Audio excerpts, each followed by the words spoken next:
Shalom, shalom bien-aimé, que Dieu soit loué pour son amour ainsi que sa bonté qui ne cesse de manifester dans nos vies. Oh bien-aimé, nous sommes très ravis de venir auprès de vous encore pour pouvoir parler de la part du Seigneur en ces jours.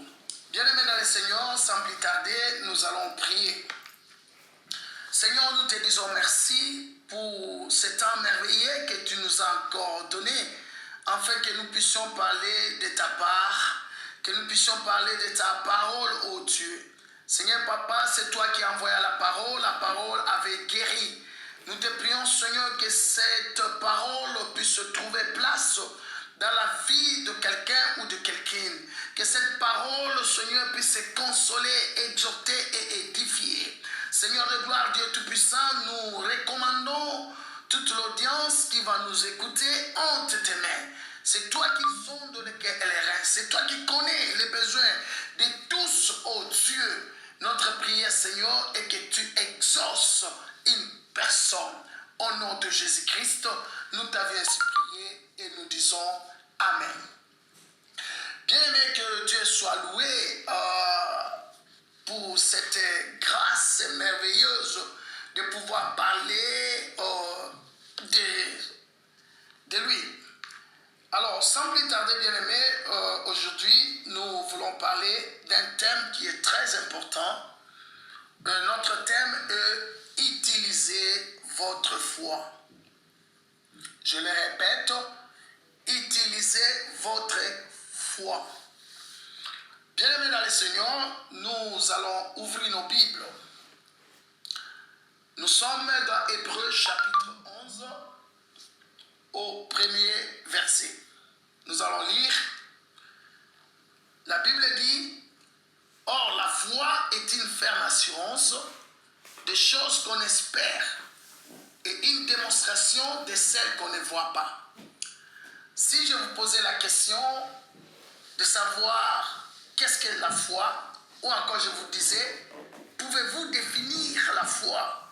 Je suis tellement convaincu que tout chrétien, toute chrétienne, même vous qui m'entendez, vous allez me dire non, la foi est une ferme assurance des choses qu'on espère et une démonstration de celles qu'on ne voit pas.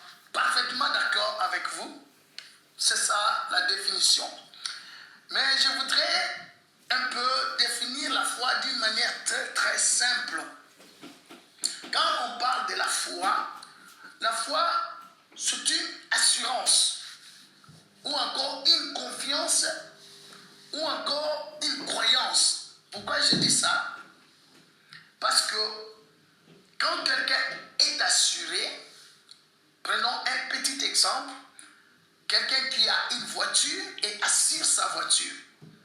Cela veut dire que s'il y a un pépin, un problème qui est arrivé, un accident, il va se référer à son assureur.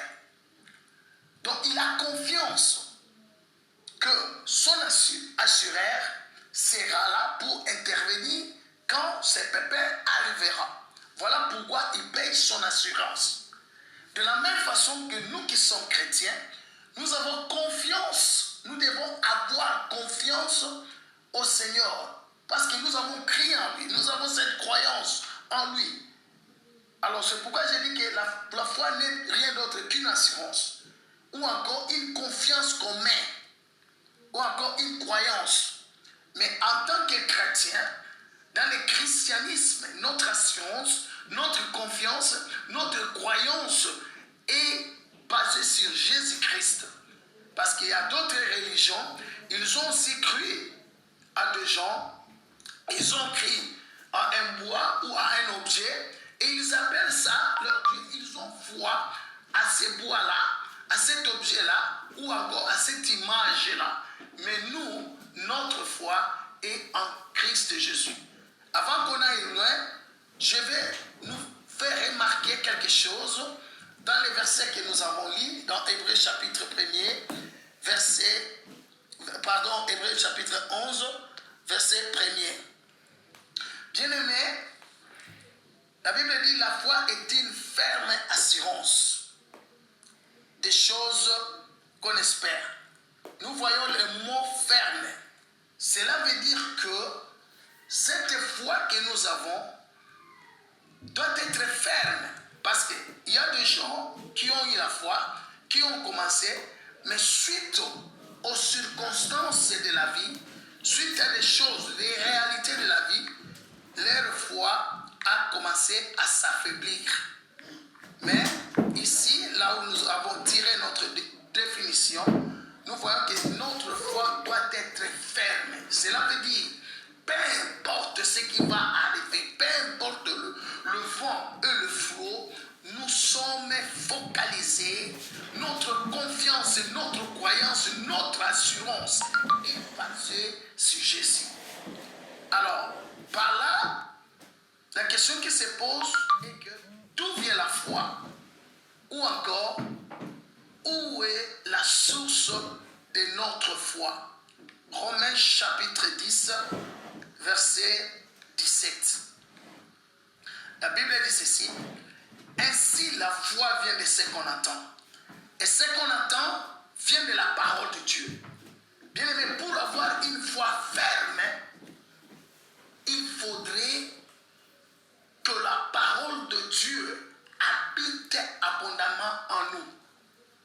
Parce que la Bible dit que la foi vient de ce qu'on entend.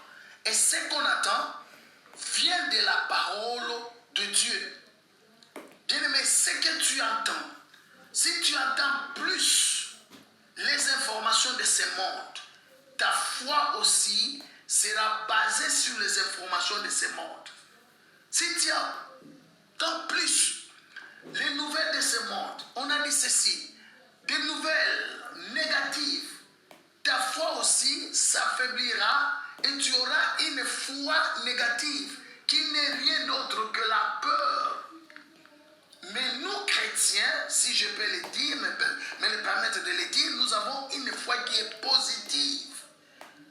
Une foi qui refuse la négativité. Parce que quand vous écoutez trop négativité, vous serez aussi négatif ou négative dans votre vie. Voilà. Il y a une source où nous, en tant que chrétiens, nous devons écouter ou encore puiser les informations pour notre foi. Et cette source, c'est la parole de Dieu. Parce qu'on a lu dans Romains 10, verset 17, la Bible a dit clairement, la foi vient de ce qu'on entend. Et ce qu'on entend vient de la parole de Dieu. Bien aimé, sur et seulement si la parole de Dieu va habiter abondamment en toi, bien aimé, ça sera très intéressant pour ta foi. Parce que nous devons utiliser notre foi. Alors, pourquoi je dis que la source de notre foi doit être la parole de Dieu?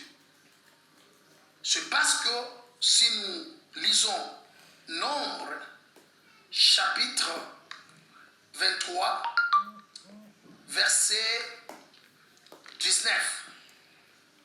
Nombre 23, verset 19, la Bible dit ceci. Dieu n'est pas un homme pour mentir, ni fils d'un homme pour se repentir. Ce qu'il a dit, ne le fera-t-il pas? Ce qu'il a déclaré, ne l'exécutera-t-il pas? Nous voyons clairement que Dieu n'est pas un homme pour mentir, ni encore un fils d'un homme pour se repentir. Ce qu'il a dit, c'est-à-dire quand Dieu parle, il accomplit ce qu'il parle. Quand Dieu déclare, il exécute ce qu'il déclare. Point très. Voilà pourquoi je dis que nous devons nous ressourcer toujours dans la parole. Parce que c'est là la véritable source de foi. Alors, cela nous pousse à dire que toute circonstance, tout ce qui se passe dans ta vie, bien aimé, réfère-toi à la parole de Dieu. Regardons encore un autre verset. Nous sommes maintenant dans Jean chapitre 1er. Nous lirons le verset 1er et le verset 3e. La Bible dit ceci. Au commencement était la parole, et la parole était avec Dieu. Et la parole était Dieu. Et le verset 3e.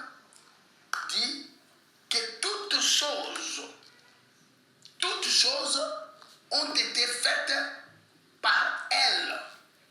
Et rien de ce qui a été fait n'a été fait sans elle. Au commencement était la parole, et la parole était avec Dieu, et la parole était Dieu. Et toutes choses ont été faites par la parole, et rien de ce qui a été fait n'a été fait sans la parole. Bien aimé, une fois de plus, nous voyons combien et comment la parole de Dieu est importante. Même pour l'œuvre de la création, Dieu a utilisé la parole. La Bible est claire là-dessus. Elle dit que toutes choses ont été faites par elle. Et rien de ce qui a été fait n'a été fait sans elle. Je vais dire à quelqu'un, la parole est créatrice. Lisons Hébreux chapitre 11, verset 3e. Que nous dit la Bible? La Bible dit, c'est par la foi que nous reconnaissons que le monde a été formé par la parole de Dieu. En sorte que ce qu'on n'a pas été et ce qu'on voit n'a pas été fait de choses visibles. C'est par la foi que nous connaissons que le monde a été créé. Clairement, bien aimé, nous voyons que ce monde même a été créé par la foi. Voilà pourquoi nous avons dit, par la grâce de Dieu, nous devons utiliser notre foi. On a crié au Seigneur, on a cette foi en nous, mais cette foi-là, nous devons maintenant exprimer cette foi. C'est-à-dire la parole de Dieu. Parce que la Bible a dit que la foi vient de ce qu'on entend. Ce qu'on entend vient de la parole de Dieu. La parole de Dieu qui habite abondamment en nous. Voilà encore, bien aimé, il est très important, super important de pouvoir méditer la parole. Parce que c'est très dangereux quand un chrétien, une chrétienne n'a pas de la parole. Quand la parole de Dieu n'habite pas abondamment dans la vie d'un chrétien bien aimé, c'est très très dangereux. Pourquoi je dis cela? Parce que sans la parole, devant une situation, quelle confession tu dois faire? Comment vas-tu utiliser ta foi? Parce que la foi dépend de la parole qui est en toi. Ce n'est pas en vain que la Bible dit que ce livre de la loi ne s'éloigne point de ta bouche. Médite-les jour et nuit, afin que tu réussisses dans tout ce que tu entreprends. Cela est dans Josué chapitre 1er, verset 8e. Et nous voyons clairement, l'instruction est claire que Dieu a dit, nous devons méditer la parole jour et nuit. Cela veut dire que cette parole doit habiter abondamment en nous. Et quand maintenant ça habite abondamment en nous, nous pouvons maintenant commencer à crier, commencer à la confesser. Quand nous confessons la parole, nous serons en mesure de crier et de changer beaucoup de choses. Bien aimé, il est important de méditer la parole de Dieu. Quand la parole de Dieu est en toi, tu peux créer. Parce que la Bible nous a dit dans Hébreux 11.3 que tout a été formé par la parole de Dieu. Dans Jean chapitre 1er, verset 3e, il dit rien de ce qui a été fait n'a été fait sans elle, sans la parole. Cela nous pousse maintenant à comprendre que la parole de Dieu est créatrice.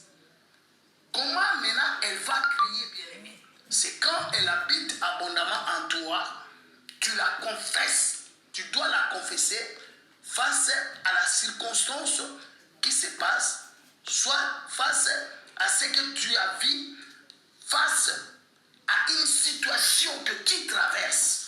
Tu rentres dans la parole. Tu peux être une femme que le médecin de ce monde on dit que c'est fini, toi tu es stérile, tu ne mettras plus au monde. Non, bien-aimé, rentre dans la parole, regarde qu'est-ce que Dieu a dit à ce qui concerne la fécondité. Et si tu regardes la parole, tu trouveras clairement que l'Éternel a dit qu'en Israël, il n'y aura pas une femme stérile. Maintenant, tu prends cette parole, tu la fais sortir au travers de ta bouche, tu utilises ta foi, tu commences à déclarer, tu dis que moi je ne suis pas stérile, moi j'enfante. Et quand tu parles comme ça, tu dis que moi j'ai un bébé déjà.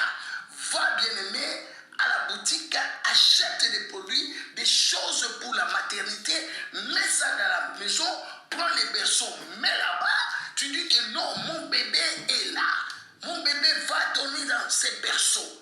C'est ça la foi, bien-aimé. Pourquoi? Parce que la Bible, tu dis clairement qu'en Israël, il n'y aura pas de femme stérile. Qui est un médecin pour qu'il dise un mot et que cela arrive sans que l'Éternel ne le permette?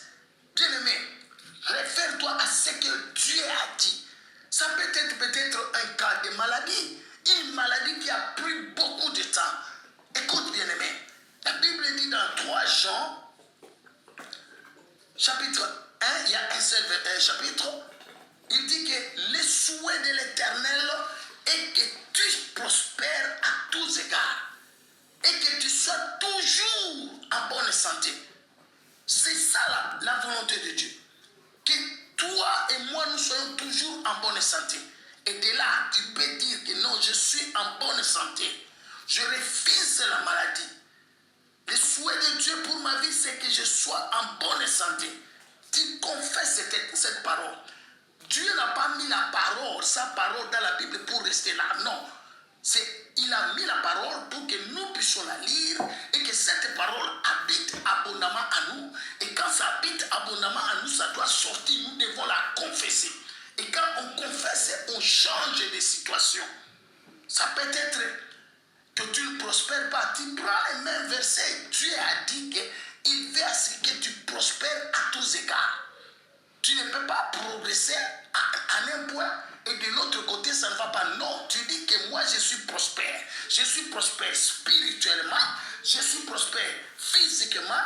Je suis prospère spirituellement.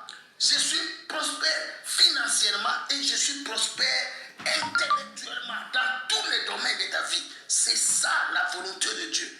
Et tu confesses cette parole. De plus que tu confesses cette parole, c'est une façon d'utiliser votre foi. Et ce que tu dis, c'est ce qui arrivera. Ce que tu dis, c'est ce que tu recevras. Quand tu prononces des paroles négatives, tu recevras la négativité. Tu peux être dans un boulot, ça fait un bail que tu es là, mais il n'y a pas de progression. Tu rentres dans la Bible, tu regardes les Écritures. Que dit les Écritures? Non, je ne serai pas la queue, mais je serai plutôt la tête. Tu commences à déclarer que moi, je suis la tête de ce département. Moi, je prospère dans ce département. Moi, je suis le chef dans ce département. Et quand tu dis comme ça, bien-aimé, ça va s'accomplir. Pourquoi? Parce que Dieu n'est pas un homme pour mentir. Il n'est pas un fils de l'homme pour se repentir. On a vu dans la Bible, il a dit que ce qu'il a dit, il le fera. Ce qu'il a déclaré, il accomplira. Alors, il n'est pas un homme pour mentir, ni encore un fils de l'homme pour se repentir. Quand tu utilises ta foi, bien-aimé, tu vas changer beaucoup de choses. Il est super important de pouvoir utiliser sa foi. Alors, Dieu veut que nous puissions changer notre vie. Dieu veut que nous changions nos vies, bien-aimés. Il veut que nous changions nos situations de la vie par la parole de foi, au travers de nos lèvres. Utilise la parole de Dieu, la parole de Dieu. Utilise-la, confesse-la, jour de nuit, bien-aimé. Tu vas changer les cours de ta vie. C'est clair, bien-aimé. Regarde quelqu'un comme David. Est-ce qu'il faudrait qu'on parle de David? Ses frères étaient là dans les batailles. La population de son pays était là dans les batailles. Tout le monde avait peur de Goliath. Mais quand David était sorti, bien-aimé, il a dit qui est cet incirconcis qui insulte le nom de l'Éternel des armées? Bien-aimé. Qui est cet incirconcis qui insulte insulte l'Éternel, le Dieu d'Israël. Il y a des chrétiens bien-aimés, des fois ils se retrouvent au travail, ils se retrouvent quelque part. Il a même honte de parler du Seigneur Jésus-Christ. On incite le Seigneur, tu te tais. Non. Quelqu'un qui a la foi va utiliser sa foi. David avait utilisé sa foi. Et il s'est rappelé. Il a dit que non, devant les lions, comment Dieu avait intervenu. Devant l'ours, Dieu était là. Alors ce même Dieu-là va l'aider pour détruire cet incirconcis de Goliath. Et c'était ainsi. Est-ce qu'on peut encore parler de Shadrach, Meshach, Abednego? Bien-aimés, et donc dans le pays de Babylone, ils n'ont pas accepté la loi et les ordres qu'on leur donnait. Ils sont restés là à côté de Jésus. Ils ont gardé leur foi. Ils ont confessé la parole. Même devant les rois, ils ont dit que notre Dieu est capable de nous délivrer de tes mains. De la même façon qu'ils ont confessé, Dieu était capable de les délivrer, même dans la fourneuse de feu. Le lendemain, quand on les a jetés dans la fourneuse de feu, bien-aimés, le roi vient le matin voir, mais il voit 4 personnes bien-aimées. Il commence à demander, n'avons-nous pas jeté 3 personnes dans la fournaise? Mais je vois une 4e personne qui est comme un ange bien-aimé. Les feux dévorants. Jésus-Christ était descendu là pour atténuer ces faits-là, qui n'a rien fait à Shadrach, Meshach, Abednego. Pourquoi? Parce qu'ils avaient utilisé leur foi. Est-ce qu'on peut encore parler de Daniel, qu'on a accusé, qu'on a décidé de lui jeter dans la fosse au lion bien-aimé? Mais Daniel avait aussi utilisé sa foi. Quand il a utilisé sa foi, le lendemain, le roi viendra.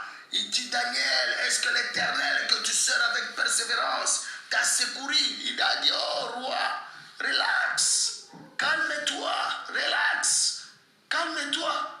L'Éternel Dieu que je sers avec persévérance a envoyé son ange pour fermer la gueule de toutes ces bêtes féroces qui étaient ici. Pourquoi? Parce que Daniel avait utilisé sa foi. Il a refusé de s'agenouiller, de s'incliner devant l'ordre ou encore les statues. Bien-aimé, utilise ta foi. Utilise ta foi. En utilisant ta foi, bien-aimé, tu peux changer beaucoup de choses dans ta vie. Tu peux changer beaucoup de choses dans ton parcours. Regarde, dans Luc 8, 22 à 25, quand Jésus a dit aux disciples, il leur a dit, écoute, traversons de l'autre côté de la mer, du lac. Bien aimé, quand ils ont commencé à traverser, il y a eu, la Bible dit qu'il y a eu de vent et de flots. Il y a eu un tourbillon. Mais la Bible dit que Jésus s'endormait. Et les apôtres, les disciples sont venus auprès de Jésus. Ils ont dit, Maître, Maître, réveille-toi. Tu ne vois pas qu'on est en train de périr. Nous sommes dans le péril. La Bible dit, quand il s'est levé, Jésus a parlé à ce tourbillon. Il a parlé aux eaux. Il a parlé à l'air. Et le calme était revenu. Même les disciples eux-mêmes, ils étaient étonnés. Ils ont dit, mais quel est ce genre de gars? Il parle même au vent. Il parle aux eaux qu'il entend. Et qu'est-ce que Jésus avait dit? Il leur a posé la question, bien-aimée. Où est votre foi? C'est la question que Jésus te pose maintenant quand tu regardes cette vidéo. C'est la question que Jésus te pose maintenant quand tu nous suis, bien-aimé. Où est votre foi? Face à la situation dont tu es en train de traverser. Face à la maladie qui a frappé ton corps. Face aux problèmes que tu es en train de rencontrer dans ton couple, dans les fiançailles. Face à la Covid-19. Face au manque de travail.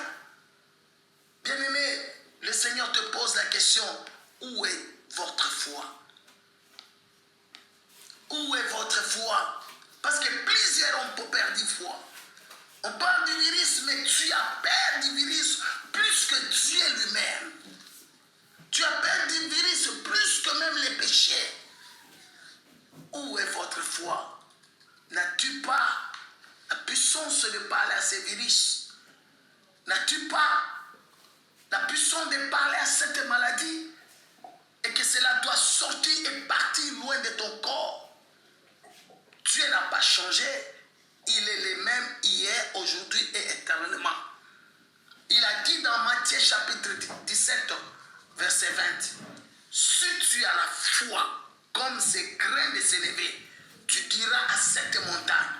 Il a bien dit, tu diras à cette montagne, ôte-toi de là, jette-toi dans la mer. Et cela se ferait. Ça, c'était une illustration pour dire que ce que tu dis, la montagne présente des problèmes, des maladies, des difficultés, des situations, des circonstances que tu passes maintenant. Mais si tu dis, utilise ta foi, cela va changer. Rappelle-toi des disciples, quand Jésus a dit, traversons de l'autre côté du lac.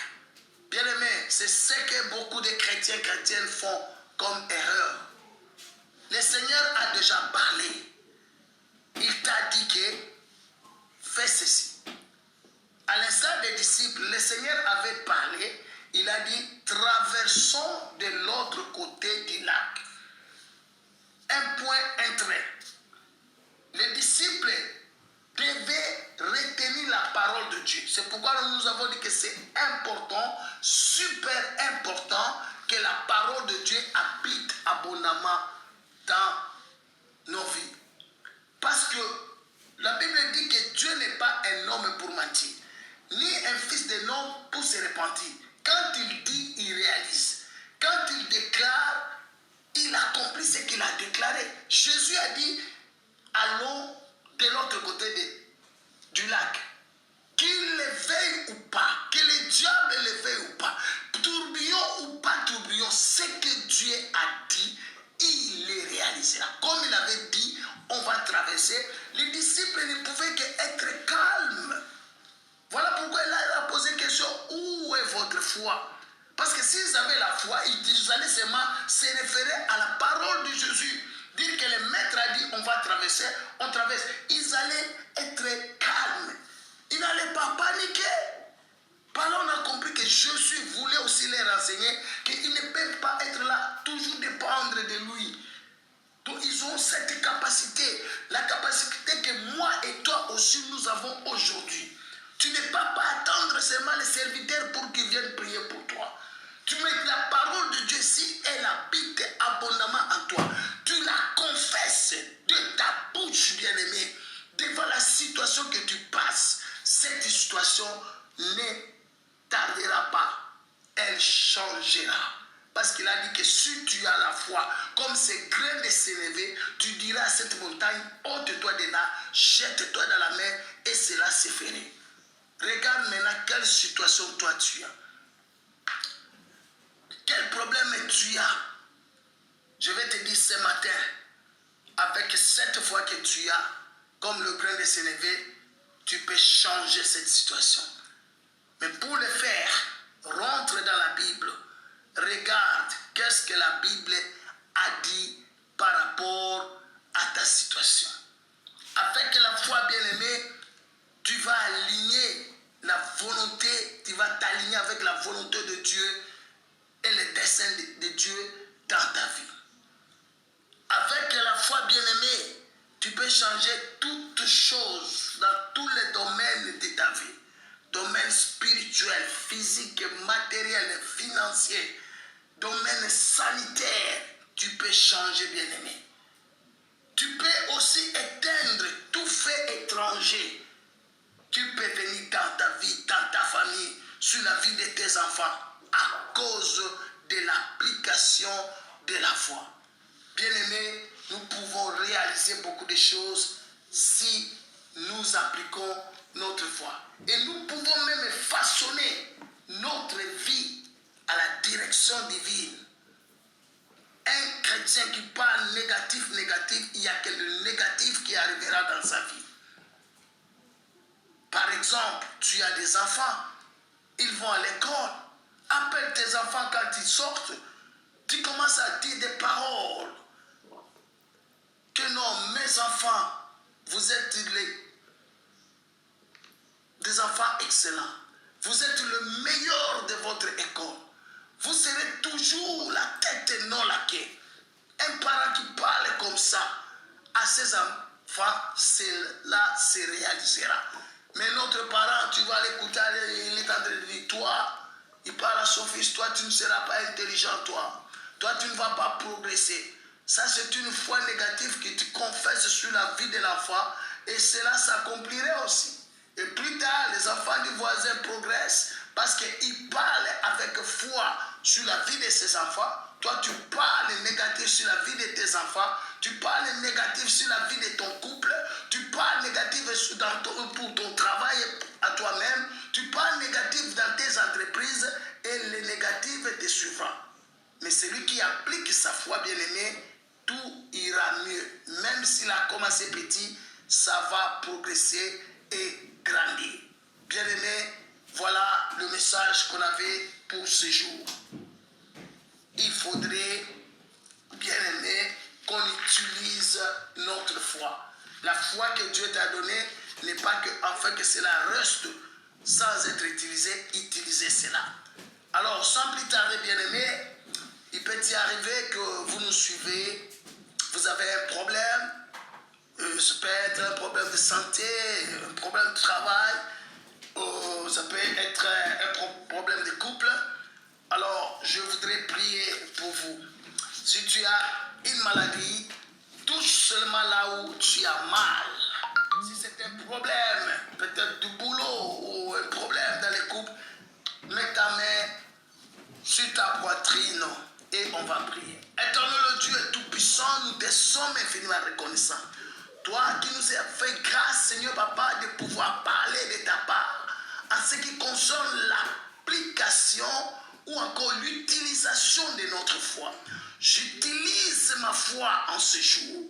Père, je condamne, Seigneur Papa, tout esprit maléfique et démoniaque, oh Dieu, qui avait lié la vie de ma soeur, qui avait lié la vie de mon frère, oh Dieu, qui manque de sommeil, il fait des insomnies, oh Dieu, des songes terribles. J'annule cela dans le nom de Jésus et j'arrête ces vents dans le nom puissant de Jésus. Celui qui est malade, Seigneur, je le guéris au nom puissant de Jésus. Parce que tu m'as dit, j'imposerai mes mains sur les malades et ils seront guéris. Maintenant, je les guéris dans le nom puissant de Jésus. Tu m'as dit que tu es derrière mes paroles pour les accomplir, Seigneur. Je bénis la vie de quelqu'un. Seigneur, Papa, celui qui manque la paix dans son couple, je déclare la paix maintenant, Père éternel. Là où ça ne marchait pas, je déclare que ça commence à marcher au nom de Jésus. Celui dont la foi était déjà affaiblie, Père, je réconforte sa foi dans les noms puissants de Jésus. Et Seigneur, je lui donne au nom de Jésus le pouvoir de pouvoir utiliser et appliquer sa foi. Au nom de Jésus-Christ, nous t'avions ainsi prié et nous disons Amen. Ok, bien aimé, je voudrais aussi dire, peut-être que vous nous avez suivis, mais vous n'avez jamais accepté Jésus comme Seigneur et Sauveur. Il est très important pour que votre foi puisse être vraiment en application. Il est important d'avoir Jésus en sa vie. Et non pas seulement cela, bien aimé, le Seigneur de gloire, Jésus-Christ, était parti nous préparer une place. Il va venir bientôt prendre son église. Et quand il vient, bien aimé, il va nous prendre. Mais avant que tu n'ailles, tu dois être un né de nouveau. Alors, si tu n'as jamais accepté Jésus comme Seigneur et Sauveur, je vous prierai de pouvoir faire cette prière après moi. Ô Seigneur Dieu, je crois de tout mon cœur en Jésus-Christ, Fils du Dieu vivant. Je crois qu'il est mort pour moi. Et Dieu l'a ressuscité des morts. Je crois qu'il est vivant aujourd'hui. Je confesse de ma bouche que Jésus-Christ est le Seigneur de ma vie à partir d'aujourd'hui. Par lui et en son nom, j'ai la vie éternelle. Je suis né de nouveau. Merci Seigneur d'avoir sauvé mon âme. Je suis désormais un enfant de Dieu. Que Dieu soit loué. Bien-aimé, si tu as fait cette prière, je te dis félicitations, vous êtes désormais un enfant de Dieu.